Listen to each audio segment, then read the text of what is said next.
ونصلي ونسلم على سيدنا ومولانا محمد نبي الأمين المكين الكريم الرؤوف الرحيم. أما بعد فأعوذ بالله من الشيطان الرجيم. بسم الله الرحمن الرحيم. قال الله تبارك وتعالى في القرآن المجيد والتين والزيتون وطور سينين وهذا البلد الأمين لقد خلقنا الإنسان في أحسن تقويم. صدق الله مولانا العظيم. إن الله وملائكته يصلون على النبي يا أيها الذين آمنوا صلوا عليه وسلموا تسليما. الصلاة والسلام عليك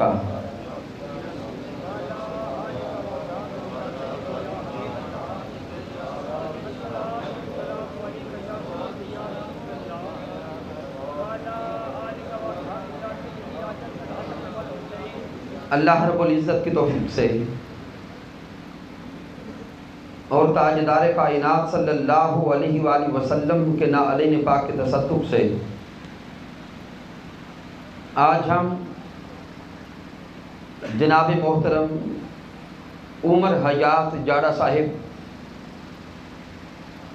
محترم مختار احمد جاڑا صاحب، محترم امجد علی جاڑا صاحب کے والد محترم محترم محمد حیات جاڑا صاحب مرحوم،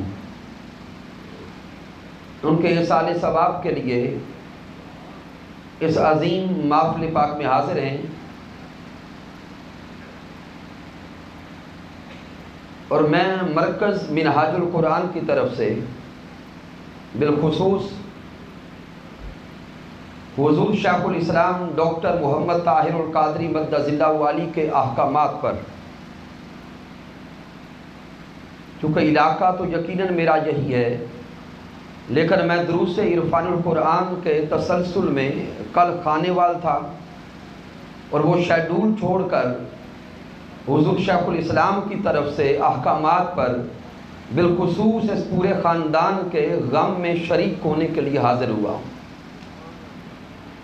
چونکہ محترم عمر حیات جاڑا صاحب بالخصوص 80s کے دور سے اس علاقہ میں منہاج القرآن کی بنیاد رکھنے والوں میں شامل ہیں، اور اس وقت بھی جو منہاج القرآن اسلامک سینٹر، جس میں 30 کے قریب درس نظامی کے علماء دین اسلامیہ کا علم حاصل کر رہے ہیں، حقیقتاً وہ ادارہ محترم عمر حیات جاڑا صاحب ہی چلا رہے ہیں۔ تو اللہ رب العزت ان ساری کاوشوں کو اپنی بارگاہ اقدس میں قبول کرے، اور محترم محمد حیات جاڑا صاحب کو جنت میں اعلیٰ مقام عطا فرمائے۔ سامعین محترم، آج کے اس نشست کے لیے جس موضوع کو چنا ہے وہ اس وقت کے معاشرتی حالات کے پیش نظر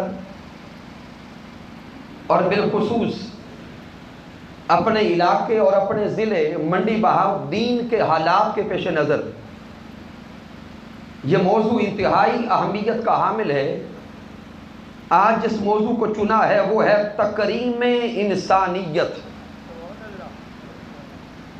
اور سرنامہ کلام کے طور پر جو آیات کریمہ تلاوت کرنے کا شرف حاصل ہوا یہ سورہ 3 کی آیات مبارکہ ہیں۔ مالک کائنات نے ارشاد فرمایا والتین والزیتون وطور سینین وہذا البلد الامین۔ رب کائنات ان کلمات میں 4 قسمیں کھا رہا ہے، اللہ رب العزت کے کلام پہ غور کریں. میرا اللہ فرماتا ہے تین کی قسم، زیتون کی قسم، طور سینا کی قسم اور شہر مکہ کی قسم. اللہ رب العزت قرآن مجید میں ایک ہی مقام پر مسلسل 4 قسمیں کھا رہا ہے. انسانی ذہن سوال کرتا ہے اے رب کائنات، تو رب کائنات ہو کر، خالق کائنات ہو کر قسم کیوں کھاتا ہے اور ایک قسم نہیں کھاتا؟ قرآن مجید کے ایک ہی مقام پر تسلسل کے ساتھ 4 قسمیں کھاتا ہے. تو مالک کائنات کا جواب آتا ہے میں خالق ہوں، میں مالک ہوں اور پوری کائنات کو خلق کرنے والا ہوں. میں اپنے کلام کو منوانے کے لیے تو قسمیں کھانے کا محتاج نہیں ہوں، لیکن جب میں رب قسم کھاتا ہوں، جس شے کی قسم کھاتا ہوں اس سے آگے اور پیچھے جواب قسم آتا ہے. انسان سوال کرتا ہے مولا یہ جو 4 قسمیں کھا رہا ہے ان 4 قسموں کا سبب کیا ہے؟ رب کائنات فرماتا ہے اگلی آیہ کریمہ کو تلاوت کرو، اس کا جواب مل جائے گا. جب اگلی آیہ کریمہ کو پڑھنے کی کوشش کی تو مالک کائنات فرما رہا تھا لَقَدْ خَلَقْنَا الْإِنسَانَ فِي أَحْسَنِ تَقْوِيمٍ. اللہ فرماتا ہے بے شک پوری کائنات کو میں نے بنایا، زمین و زمان میں نے بنائے، چنین و چنا میں نے بنائے، حیوانات و نباتات میں نے بنائے، حشرات میں نے بنائے، ساری مخلوقات کا خالق میں ہوں. لیکن جتنا سوہنا، جتنا اعلیٰ، جتنا عرفہ اے انسان تجھے بنایا ہے ایسا کسی اور مخلوق کو نہیں بنایا. تو اللہ رب العزت نے یہ 4 قسمیں عظمت انسانی کو بیان کرنے کے لیے کھائی ہیں. مالک کائنات نے یہ 4 قسمیں تکریم انسانیت کو بیان کرنے کے لیے کھائی ہیں. سامعین اب غور کریں، رب کائنات اگر انسان کی قسم کھاتا ہے تو پھر انسان کی خلقت کتنی اعلیٰ ہوگی. پھر سورۃ الاسراء میں رب کائنات فرماتا ہے وَلَقَدْ كَرَّمْنَا بَنِي آدم. اللہ فرماتا ہے کہ تحقیق ہم نے بنی آدم کو کرامت عطا کر دی ہے. وَلَقَدْ كَرَّمْنَا بَنِي آدم. اللہ رب العزت فرماتا ہے کہ ہم نے انسان کو، بنی آدم کو تکریم عطا کر دی، انسان کو عظمت عطا کر دی، انسان کو بڑا اعلیٰ بنا دیا، انسان کو بڑا عرفہ بنا دیا. ارے غور تو کریں، وہ رب کائنات قرآن مجید میں جا بجا انسان کی عظمت کے اشارات دیتا ہے اور ہم خود انسان ہو کر دوسرے انسان کی عزت اور تکریم کرنے کے لیے تیار نہیں ہے. پھر سامعین غور کریں، جب اللہ رب العزت نے فرمایا لَقَدْ خَلَقْنَا الْإِنسَانَ فِي أَحْسَنِ تَقْوِيمٍ، اس میں خلقت کی طرف اشارہ ہے کہ خلقت کتنی اعلیٰ ہے. لیکن یہ انسان قرآن مجید فرقان حمید کئی تناظر میں جب اللہ رب العزت فرماتا ہے کہ ہم نے اس انسان کو اسفل السافلین میں اتار دیا، جب اسفل السافلین میں اتارا گویا اشارہ تھا زمین کی طرف کہ ہم نے اس انسان کو بنایا تو اعلیٰ تھا لیکن زمین پر اتار دیا. جب یہ زمین پر چلا گیا، زمین پہ جا کر جس نے پھر سے اپنا تعلق اپنے مولا سے جوڑ دیا، زمین پہ جا کر جس نے اپنا رشتہ اپنے مولا سے جوڑ لیا وہ تو فرشتوں سے بھی اعلیٰ بن جائے گا. اور جس نے زمین پہ جا کر اپنا تعلق شیطان سے جوڑا، جو جھوٹ بولنے لگا، فساد انگیزی کرنے لگا، خون ریزی کرنے لگا، دوسروں کے حق چھیننے لگ گیا، وہ شیطان سے بھی بدتر ہوتا چلا گیا. تو گویا اے انسان اپنی خلقت پہ غور کر، اللہ نے تجھے بنایا تو بڑا اعلیٰ ہے، تجھے بنایا تو بڑا عرفہ ہے، پھر زمین پر بھیجا اور زمین پر آ کر اگر تو نے اپنا رشتہ